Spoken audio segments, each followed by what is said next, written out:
How versatile can an actor really be? He's Aragorn, the fearless king in Lord of the Rings. He's the rough-around-the-edges white driver in Green Book. Off-screen, Viggo speaks 7 languages.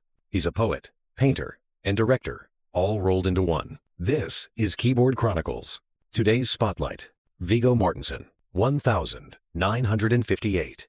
Viggo was born in New York to a multinational family. His father was a Danish businessman. His mother was an American housewife. During his teenage years, Viggo moved with his family across Venezuela, Denmark, and Argentina. This nomadic lifestyle helped Viggo master multiple languages from a young age. It shaped Viggo's worldview in ways most people never experience. When Viggo first arrived in Hollywood, he played countless supporting roles. Viggo could be the rebellious drifter in The Indian Runner. He could be the wheelchair-bound informant in Carlito's Way. Viggo had striking good looks and depth. No role could push Viggo into the mainstream spotlight. Then the year 2000 came. One phone call changed everything for Viggo. The epic Lord of the Rings trilogy was about to start filming. The original actor cast as Aragorn suddenly dropped out. Director Peter Jackson picked up the phone and called Viggo. Viggo boarded a plane to New Zealand.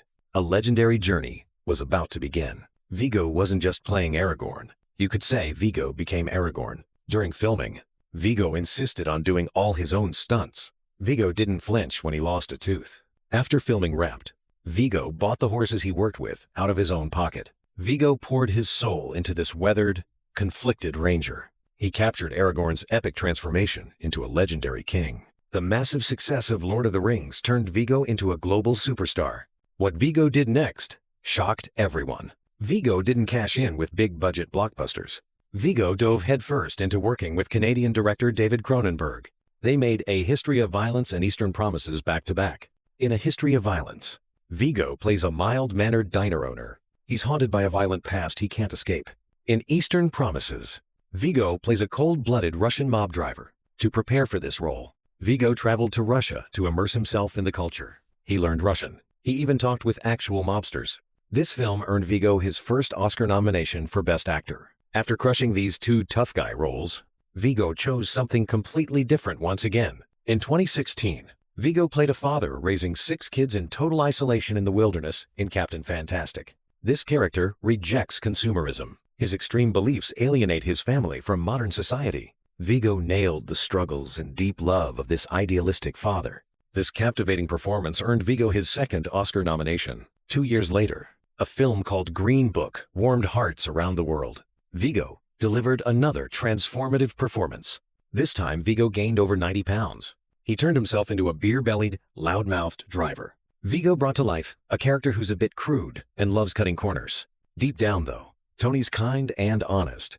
Viggo and Mahershala Ali's black pianist start out clashing. They cross the divide of prejudice to become true friends. What makes Viggo's performance brilliant is the authenticity. Viggo didn't turn Tony into a one-dimensional good guy. Viggo gave Tony all the small flaws real people have. Every change Tony goes through feels natural and believable. This heartwarming role earned Viggo his 3rd Oscar nomination. 3 Oscar nominations. 3 times he walked away empty-handed.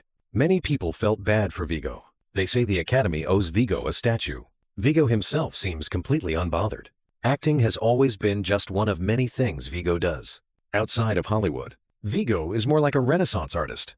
Viggo is a poet. He's published over a dozen poetry collections. Viggo is a painter and photographer. His work has been exhibited around the world. Viggo is also a musician. He's released his own music albums. Viggo even founded a small publishing house. It focuses on art that mainstream markets ignore. Viggo doesn't care for Hollywood's glitz and glamour. He never promotes himself. You'll almost never see tabloid stories about Viggo. For Viggo, acting is the job. Art is the life. Viggo is like the Aragorn he played. After reaching the peak of success, he didn't get drunk on the glory of the throne. He chose to keep protecting the peace and quiet of Middle-earth. In real life, Viggo does the same thing in his own way. He guards that pure artistic sanctuary inside himself.